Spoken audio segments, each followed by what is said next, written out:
economy. So they started a restaurant called the Karma Cafe. And the Karma Cafe is a very nice restaurant. You go and sit down, and somebody comes, they take your order. Very nice vegetarian food. The waiter comes, he brings you back your food. Nice, very delicious. Dessert, whatever you want. And then he brings you the bill. And the bill says you owe $0 and 0 cents. Your meal has been paid for by somebody that came before you. And if you want, you can leave some money for the people who come after you.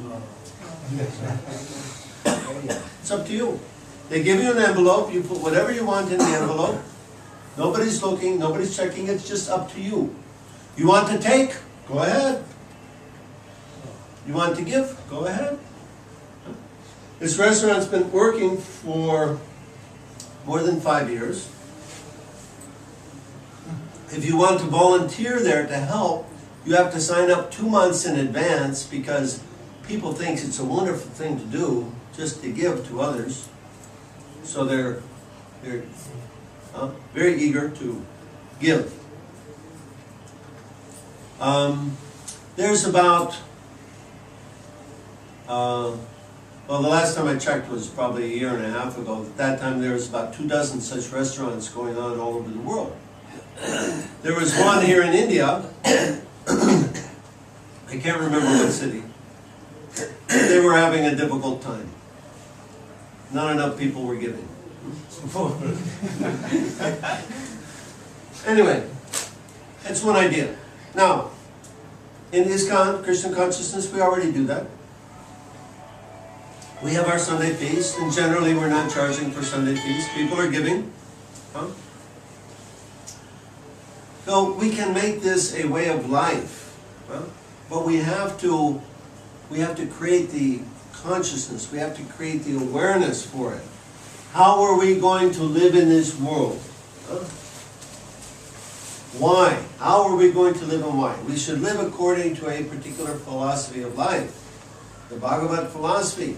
Our Bhagavad philosophy is the Ishavashram principle. Everything belongs to Krishna. Nothing belongs to me, Nirmama. And everything I do should be done as an act of devotional service. So this is the principle. Now, spiritual economics means, how do we do this? I was in one class, in one temple.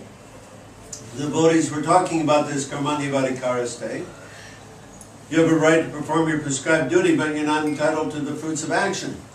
And one of my godbrothers, he said, I don't think we can follow that principle today. What do you think? Bhagavad Gita is an anachronism, it's only meant for a particular time and place? No. What we have to do is find out what are the conditions required that we have to create so that we can follow that principle. That's the principle. It's an eternal principle. Now, how do we live according to that principle? That we have to understand. We can do that when we practice natural economics of agriculture. But if you try to do it in the city, very difficult. Impossible. In the city, it's impossible. So, we have to use our intelligence. Understand this philosophy. Apply ourselves. See what are the circumstances that we have to create in order to make this philosophy a living reality. I'll give you another example. How many of you have heard of Oroville? Oroville. Down in near Chennai. What's it called? Pondicherry, yes. Pondicherry. So there's a city started by, I'm not even sure whose? Aurobindo, yeah. So they have a philosophy, and down there they're trying to basically live according to their philosophy. And some of our devotees from Mayapur, they went down there to have a visit not too long ago. Maybe you read on Dandavats.com, they were explaining about their visit. So Samba, he was explaining that when they went there, he was asking them, how do you apply your philosophy? He said, what if somebody here, they have some land here, and then after a while they decided that they wanted to leave, and they were going to sell that land for more money than they paid for it. Would that be okay? And they said, no, that would be against our principles. So he asked some other people the same question. Would that be okay to make some profit from here? Oh, no, that would be against our principles. And he asked another person the same answer.